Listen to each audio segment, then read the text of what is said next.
Okay so welcome again sitting arrangement के part 2 में। पिछली क्लास में हमने जो है इसके बेसिक टाइप के क्वेश्चंस जो है वो डिस्कस किए थे। ओके तो स्टार्ट करते हैं आज की क्लास। आज हम इसके थोड़े से और अगली जो टाइप के क्वेश्चंस हैं वो हम डिस्कस करेंगे। ओके तो लास्ट टाइम हमने ये क्वेश्चन किया था, सो इसको हमने अरेंज कर लिया था। अब इसके क्वेश्चंस एक बार कर लेते हैं। Who is sitting in front of Bose? Okay तो एक बार जब क्वेश्चन आपका बन जाता है उसके बाद जो क्वेश्चन जो है आप इजीली बता सकते हो कि बोस के जो है वो फ्रंट पे कौन है, गीता। राइट, सो ऑप्शन कौन सा आ जाएगा? ए। अगला क्वेश्चन आपके पास क्या है? Who is standing in left of A? Okay so ये अगला क्वेश्चन है हमारे पास, तो चलिए इसको बनाते हैं। ओके मैं चाहती हूँ कि पहले आप भी इसको ट्राई कीजिए पॉज करके, आपका इसमें आंसर कितना आ रहा है। ओके उसके बाद अगर आपसे नहीं हो रहा तो आप इस वीडियो को देखिए। राइट तो इसमें क्या है, A B C D are four, A B C D जो है वो 4 गर्ल्स हैं और 4 बॉयज कौन से हैं? P Q R S R sitting around a circular table. ठीक है, सर्कुलर टेबल के अराउंड वो बैठे हैं। सबसे पहले हम एक बार डायग्राम बना लेते हैं सर्कुलर टेबल की। कितने पर्सन बैठे हैं? 8 पर्सन। ठीक है, तो इस तरीके से आप इसमें प्रॉपर डायग्राम पहले बनाइए। नो टू गर्ल्स और टू बॉयज सिट टुगेदर। ठीक है, तो 2 गर्ल्स भी साथ में नहीं है, 2 बॉयज भी साथ नहीं है, मीन्स वो अल्टरनेट बैठे हुए हैं। Okay C who is sitting between P and Q is standing in front of D। तो C किसके बीच में है? P and Q के बीच में है। तो C को लीजिए यहाँ पे बीच में और यहाँ पे P and Q के बीच में ये, तो P इधर ले लीजिए, Q इधर ले लीजिए। ओके बट हमारे पास एक और पॉसिबिलिटी बन सकती है, ये Q इधर भी आ सकता है, ये P इधर भी आ सकता है। तो दूसरी पॉसिबिलिटी को हम भी साथ बनाते हुए हैं। ओके तो हम जो है वो C तो इधर ही लेंगे, ठीक है, Q को हम इधर ले लेंगे, P को हम इधर ले लेंगे। ठीक है, बढ़ते हैं आगे। देखो जैसे मैंने आपको बताया था हु किसके लिए यूज होता है? लास्ट पर्सन के लिए। तो हु सी के लिए यूज हुआ था, यहाँ पे कॉमा डाल के इज है, तो ये भी हमारे पास सी के लिए यूज हुआ है। तो सी जो है is standing in front of D. किसके सामने है? सी डी के सामने। तो यहाँ पे इसके सामने डी आ जाएंगे, यहाँ भी इसके सामने जो है वो डी आ जाएंगे। ओके आगे बढ़ते हैं। R is located in between D and A. ठीक है, डी एंड ए के बीच में आर है। एंड मींस आर के बारे में और क्या बोला गया है? In front of Q. R जो है वो जो है वो क्यू के फ्रंट में। तो क्यू यहाँ पे आपको यहाँ पे दिख रहा है, इसके फ्रंट में है। फ्रंट मतलब ऐसे सीधा ऑपोजिट। राइट इसमें क्यू के फ्रंट में आर है, तो आर आपके यहाँ पे आ जाएंगे। आर जो है वो किसके बीच में? डी एंड ए के बीच में ना, तो यहाँ पे ए आ जाएंगे। इस डायग्राम में हम देखें तो Q के फ्रंट में R है, R यहाँ पे आ जाएंगे। R किसके बीच में है? D एंड A के, तो A आपके यहाँ आ जाएंगे। ठीक है, सो आउट ऑफ 8 जो है हमारे पास सिर्फ 2 पोजीशंस बाकी हैं। S is standing to the right of B। B के राइट में S है। ठीक है, मतलब अगर B को आप यहाँ पे लें तो B के राइट में S है। राइट तो S आपका यहाँ पे आ जाएगा। और इसमें अगर देखें तो B यहाँ पे लेना पड़ेगा आपको, और B के राइट में S है ना। देखिए हमारे पास ये 2 पॉसिबिलिटीज आ गई। ओके अब इन दोनों में से कौन सी सही होगी इसका पता चलेगा पहली लाइन से। इसमें पहली लाइन में होता है नो टू गर्ल्स और टू बॉयज सिट टुगेदर। ना तो 2 गर्ल्स साथ में बैठ सकती हैं, ना 2 बॉयज साथ में बैठ सकते हैं। अगर आप यहाँ पे देखें, ठीक है, अगर यहाँ पे देखें तो यहाँ पे A B C D alternative है, सारे सारी गर्ल्स। ठीक है, पी क्यू आर एस ये बॉयज सारे अल्टरनेटिव है, मतलब ये डायग्राम सही है। इस डायग्राम में मिस्टेक क्या है? यहाँ पे क्यू एस दोनों बॉयज हैं और दोनों साथ में बैठे हैं, ऐसा नहीं हो सकता। तो ये वाली डायग्राम हमारी जो है वो गलत है। ठीक है, एंड दिस इज करेक्ट। अब हमारे पास इसके ऊपर 2 क्वेश्चन बेस्ड हैं, 15 एंड 16। तो वो आप आराम से कर सकते हो। Who is standing in the left of A? ठीक है, ए के लेफ्ट में कौन है? This is R. ठीक है, आर आंसर आ जाएगा हमारा। Who is standing in front of P? P के फ्रंट में कौन है? पी के फ्रंट मींस पी के जैसे ऐसे ऑपोजिट। राइट पी के फ्रंट में कौन है? एस। तो ऑप्शन कौन सा आ जाएगा? डी। ओके तो ऐसे जैसे जैसे आप क्वेश्चंस करते जाओगे आपको क्लैरिटी आती जाएगी कि कैसे हमने क्वेश्चन करना है, और आपकी स्पीड जो है वो भी इनहांस होती जाएगी। आगे बढ़ते हैं अगले क्वेश्चन पे। This is the next question. ठीक है, तो जितना क्वेश्चन बड़ा होगा उसके ऊपर जो बेस्ड क्वेश्चन है वो भी ज्यादा होंगे। तो थोड़ा सा आपको बड़ा लग रहा है दिखने में, और इसके ऊपर बेस्ड भी जो क्वेश्चन हैं वो हमारे पास कितने हैं? 5। ओके 17 से लेके 21 तक।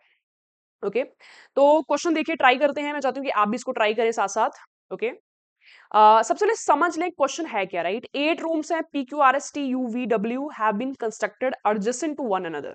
ठीक है, एक दूसरे के एडजेसेंट हैं in 2 rows. Each row contain 4 rooms. ठीक है, हर रो जो रो है उसमें हमारे पास कितने रूम्स हैं? 4 रूम्स। राइट तो देखिए स्ट्रक्चर कैसा होगा क्वेश्चन का। दिखने में क्वेश्चन जो है वो इस तरीके से हमारा होगा। ओके और इसमें क्या बोला गया है? The doors of room built in a room are located just in front of the doors of second रो।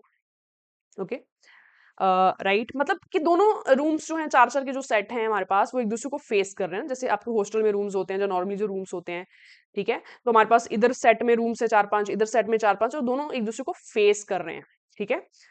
तो देखिए स्टूडेंट, जब भी फेसिंग वाला क्वेश्चन आता है हमारे पास, तो एक सेट ऑफ पीपल जो वो नॉर्थ की तरफ होगा और दूसरा सेट ऑफ पीपल जो है वो साउथ की तरफ होगा ना, क्योंकि नॉर्थ की जो ऑपोजिट डायरेक्शन है वो हमारे पास क्या होती है, साउथ।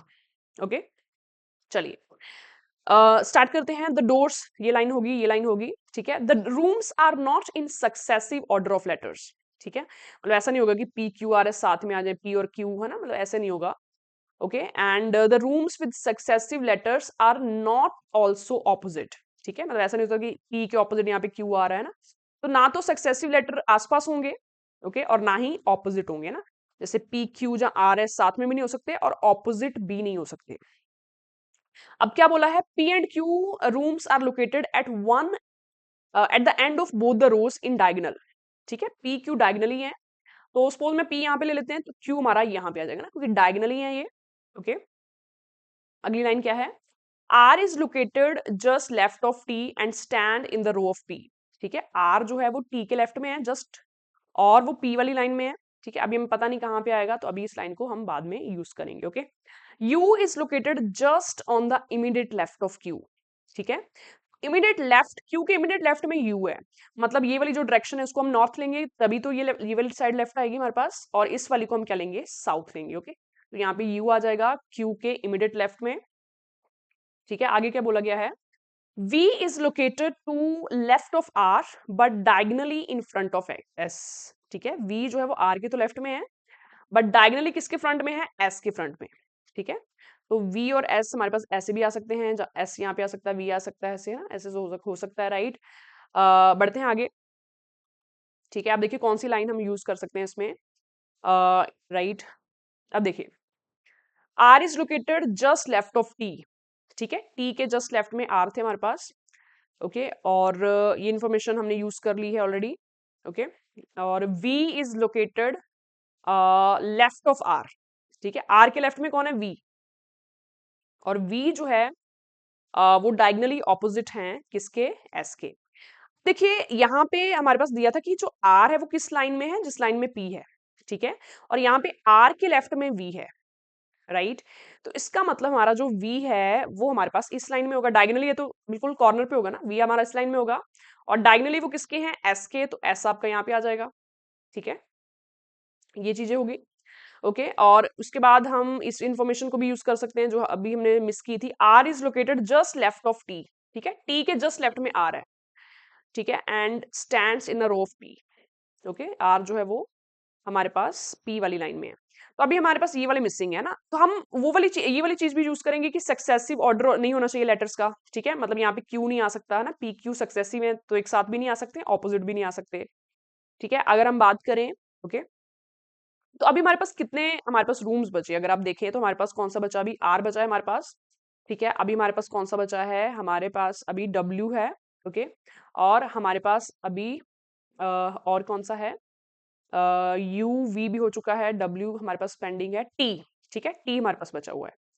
अगर आप देखें ध्यान से तो यहाँ पे राइट, यहाँ पे हमारे पास टी नहीं आ सकता, ठीक है, क्योंकि एस के साथ में टी नहीं आ सकता हमारे पास, ठीक है, और यू वी डब्ल्यू, ठीक है ना, ये तो हो सकता है, राइट, वी डब्ल्यू, ओके, यहाँ पे हमारे पास डब्ल्यू नहीं आ सकता, ओके, और एस टी यू, तो यहाँ पे टी भी नहीं आ सकता, ठीक है ना, क्योंकि यहाँ पे हमारे पास डब्ल्यू नहीं आ सकता, राइट, क्योंकि दोनों सक्सेसिव हैं, ओके, और यू के सामने, ठीक है, एस टी यू, तो टी यू भी हमारे पास जो है सक्सेसिव है, तो ये ऑपोजिट नहीं आ सकता, यहाँ पे टी नहीं आ सकता, तो यहाँ पे फिर हमारे पास कौन बचता है, आर ही बचता है, तो यहाँ पे आर होगा हमारे पास, ठीक है, आर हमारे पास यहाँ पे आ जाएगा।